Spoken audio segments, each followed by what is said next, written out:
what role has information actually played in changing, I guess, people's minds? Like, has it changed a lot of people's minds that you've seen, or have people almost said, well, regardless of the information, I still feel this? Like, what experiences have you had with that? Well, I think when it comes to the information, we're at a point where most people, particularly people who have a passionate view on this, the cake is kind of baked. I don't think there's any information that's going to dissuade somebody or change somebody's mind, which is unfortunate, right? Because if you look at even the data around COVID, it's constantly changing. There's always nuance for the discussion to be had. But I think generally people's fundamental views remain the same. But what also has created a lot of complexity and problems is the mass censorship that's come across, which has, first of all, made people lose a lot of trust in not just journalistic institutions, but government institutions. But just the idea that there are things we can't discuss within the realm, even of the scientific community. I'm not even just talking about Twitter. I'm talking about physicians and people who are experts in this field of immunology are not able to discuss certain things throughout the course of the pandemic, which has sowed a lot of distrust and has even contributed, I think, to the division that you see amongst a lot of people. But when it comes to the information, another issue I see is that there's a lot of thrill seeking as well when it comes to the conspiratorial side of this. It's one thing to be out there seeking the truth on what's happening with the vaccines, what's happening with COVID, what's happening with the overarching government institutional response to it, whether you're talking about surveillance or you're talking about exerting more control, peeling back civil liberties.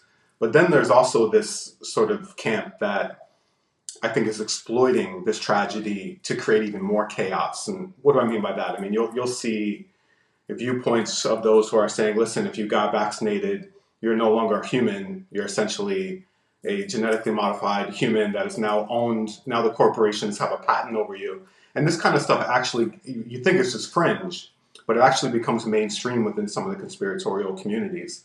So I see a lot of hyperbole. And then on the flip side, you've got those in the main thesis side of it, not the antithesis side, sort of the mainstream viewpoint, who are not able to admit any flaw in the data that they presented or admit any problem with the vaccines or admit that the vaccines aren't nearly as efficacious as they purported initially.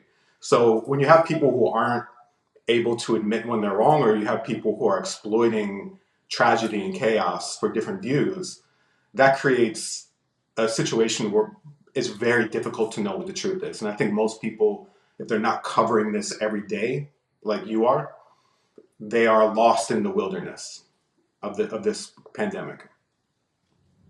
Yeah, that's right. That's right. I agree wholeheartedly. I would add that the information, your original question is what role does information have to play?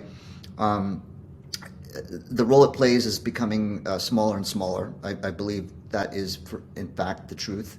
I also believe that the information is not nearly as nuanced as it was 8, 9 months ago, where there was many more unknowns. And right now, like I'm completely convinced that the information is very that proves not only are these vaccines not only do they not work, they're dangerous. And I want to say by dangerous, I'm saying the danger of them has not yet been ascertained, but it looks like in the long run it is going to be more dangerous than I thought it was going to be a year ago. And so here's the thing: is that when you offer that sort of statement, it is going to be immediately rejected out of hand by many people because it's an uncomfortable idea to contend with. And look, there's information out there, but if your foundational basis for coming to an understanding of something is based on one or two sources that all say the same thing, it doesn't matter what the information is. You're just going to look at a subset of the information. And, David, I agree with you. I mean, the other side, if you will, we can look at both sides the same way, right? Everybody's focused on their source. But here's what I think is very interesting about this, which is, and I think we've hit upon this before, both sides are almost mirror images of each other. Both sides think that the other side is listening to the wrong information. Both sides think that the other side is incredibly naive and gullible for listening to the wrong information, right?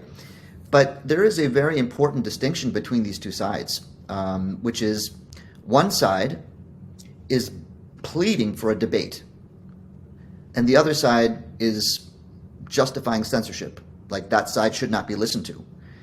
That is an enormous distinction to make, and it needs to be considered, because we're talking about things that are beyond most people's cognition or most people's capacity to understand.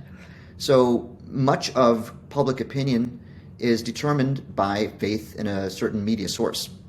It's like, I don't understand gain of function, I don't understand vaccine efficacy, I don't understand bias in data, so please someone just tell me what the answer is.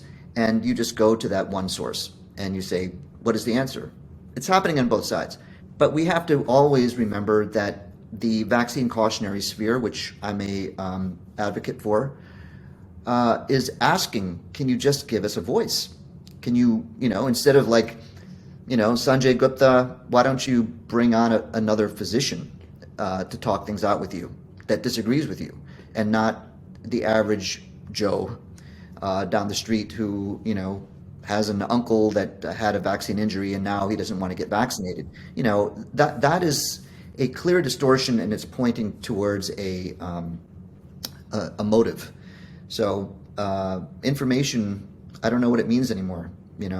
It's hard to validate anything. Thanks so much for watching this clip. You can listen to this full episode via the link in the description below. It's also available anywhere you currently get your podcasts. If you want to support this podcast and watch this full episode on video, consider becoming a member of our Explorer Lounge.